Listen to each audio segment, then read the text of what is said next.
on it to Kersht Trucka Cúig and Anam Chakta Neve Smith. 30 seconds to put your question. Thank you very much, Chairman. And Minister, I'd like to firstly congratulate you to your appointment to a portfolio that is so important to the border area. It's wonderful to see you in it as a border minister as well. Minister, if I could ask you if you could make a statement on the number of new jobs which have been created by the IDA over the past 12 months specifically, the measures being taken to attract companies to each of the counties, Cavan and Monaghan, and the success that they've had within the strategy for each county. Minister. Thank you. Well, first of all, I want to thank the Deputy for raising the question, and secondly, I want to thank her for her good wishes. As Minister for Business, Enterprise and Innovation, and as a TD from Cavan and Monaghan, this topic is one that's very close to my heart. Regional development is a key priority of mine, and I am focused on increasing investment in every county in Ireland. The IDA share this objective, and I am pleased that its results for 2017 show that half of all jobs created last year were for locations outside Dublin. Every region in Ireland, including the border region, posted net gains in jobs last year, and there are now over 122,000 people employed across 649 firms in IDA client companies outside of Dublin. I look forward to working closely with the agency and across government to grow those numbers further in 2018. More generally, the North East North West Regional Action Plan for Jobs is the key policy response for supporting employment growth in the border region, including in Cavan and Monaghan. Sectors targeted as part of the plan include the region's traditional strengths such as agri-food, manufacturing, engineering and tourism, including active promotion of the Lakelands region. The core objective of the plan is to see a further 28,000 at work in the region by 2020 and to reduce the unemployment rate to within 1 percentage point of the state average. The efforts by the stakeholders involved in the plan are paying off, with 12,000 additional jobs in the border region since the regional initiative was launched in November 2015. This represents good progress towards the target of 28,000 jobs for the region by 2020. I am also pleased that the live register numbers for counties Cavan and Monaghan have fallen by over 15% in the last 12 months. However, despite this progress, there are some regions that lag behind, particularly in terms of attracting FDI, and there is obviously more work to be done in the border area. In 2017, there were 12 IDA client companies employing a total of 1,305 people in Cavan and Monaghan, and it is a priority for me as Minister and the IDA to grow these numbers in the coming years, and the agency has committed to increasing investment in each region in Ireland, including in the border, by 30 to 40% by 2019. The rest of your reply, you can come back to it or be on the record. Thank you. Deputy Smith, you have 1 minute. Thank you very much. Minister, out of the 507 total visits nationwide in 2017, Cavan and Monaghan had a mere 4 visits, and this year I believe 3 is in place, of IDA visits to the constituency of Cavan and Monaghan, while Dublin on its own had 247. Now, you did refer to it there about regional balance, and I hope that in your position you would aim to correct what I would say as an imbalance at the moment. There seems to be a disproportionate concentration in the non-rural areas and the more urban areas, which affirms government policy, I suppose, what I have seen so far in a skewed sense, that I would like to see that with the potential of the national planning framework coming down the tracks, with Brexit looming for counties like Cavan and Monaghan, we really need to see that what I would call disproportionate focus on the urban areas refocused into the more regional areas and concentrating on areas like Cavan and Monaghan. Thank you for your cooperation, Deputy. You will have another minute. Minister. Thank you. Well, just to say that the IDA has a dedicated regional manager for the North East North West region and has an office in Cavan Innovation and Technology Centre. As part of its strategy to encourage investment to the area, the agency is focusing on sectors including agri-food, manufacturing, tourism, internationally traded services and clean tech. The IDA also regularly engages with key stakeholders on the ground in Cavan and Monaghan, including with local authorities, public bodies and education sector and companies from both its own client space but also from the indigenous sector. The IDA Ireland owns lands in both Cavan and Monaghan that are currently available for investment, and I am pleased in this regard that the IDA is finalising a concept master plan for the IDA Ireland Business Park in Monaghan, and is also progressing with a proposed joint initiative initiative with the Monaghan County Council regarding possible planning permission for technology units on the park to assist with marketing the location.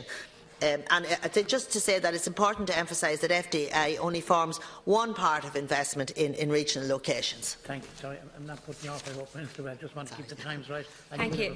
Thank you, Minister. Minister, I suppose crucially to all this is the figures, and it is, of course, before your time. I accept that, and I'm pointing this out merely from the point of view that hopefully, with you in position now as a Border Minister, you will be able to deliver. But the facts are that in 2012, Cavan had a huge number of visits. We had 3. In 2013, we had 2. In 2014, we had 1. And in 2015, we had none.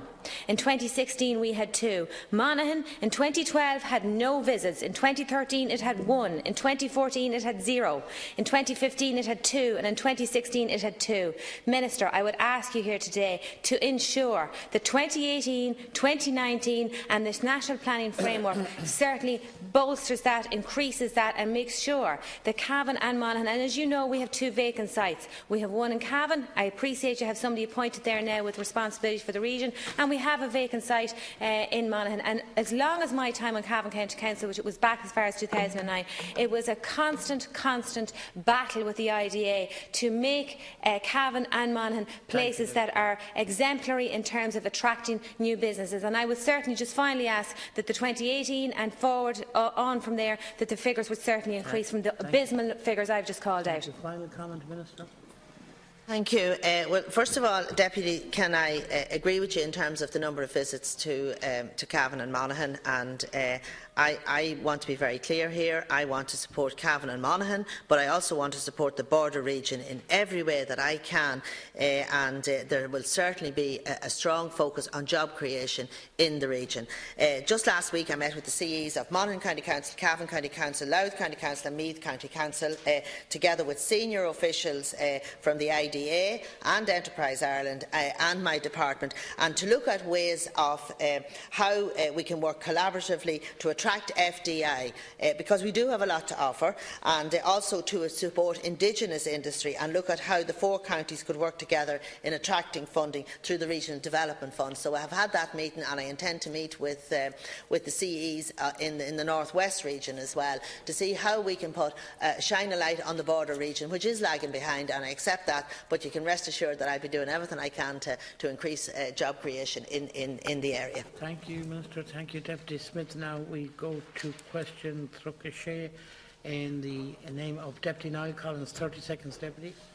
Thanks, Minister. In the same theme that Deputy Smith has just raised, can I ask you to address the glaring anomaly which the IDA and by extension yourself are presiding over in terms of the imbalance of IDA site visits when you compare Dublin to every place else outside of Dublin? It just simply isn't acceptable, and it feeds in to the 2-tier recovery that we're experiencing in the country.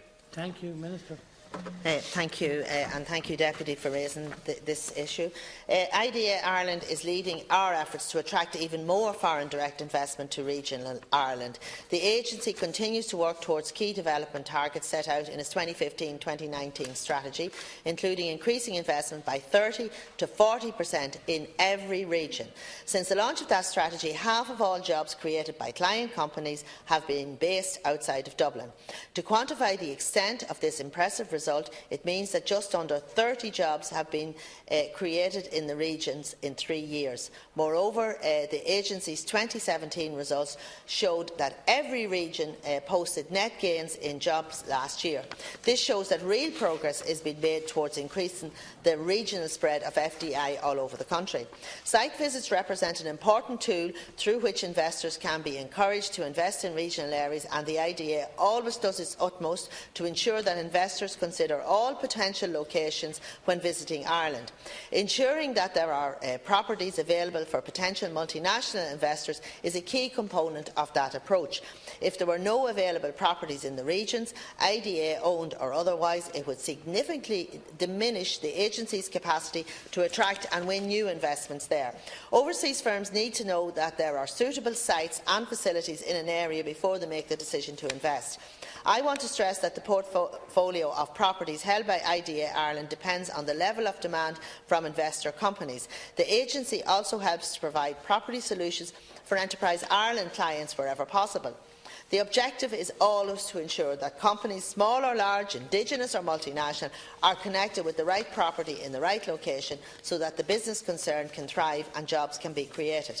We should also, in that context, not lose sight of the fact that FDI only forms one part of investment in regional locations. Indigenous enterprise also helps to drive employment growth across Ireland.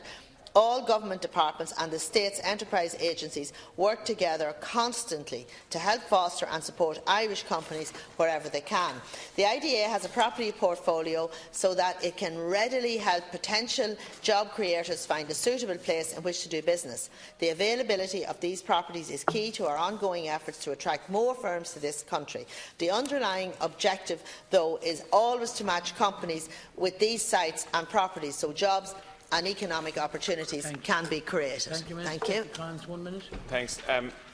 Minister, there was a debate last night in the House about broadband, as you'll know, and that whole calamity and shambles of the rollout of broadband is impacting on balanced regional development, business and the locating of business. And it's feeding into a wider concern that's out there in relation to rural Ireland and the unravelling of services. But the IDA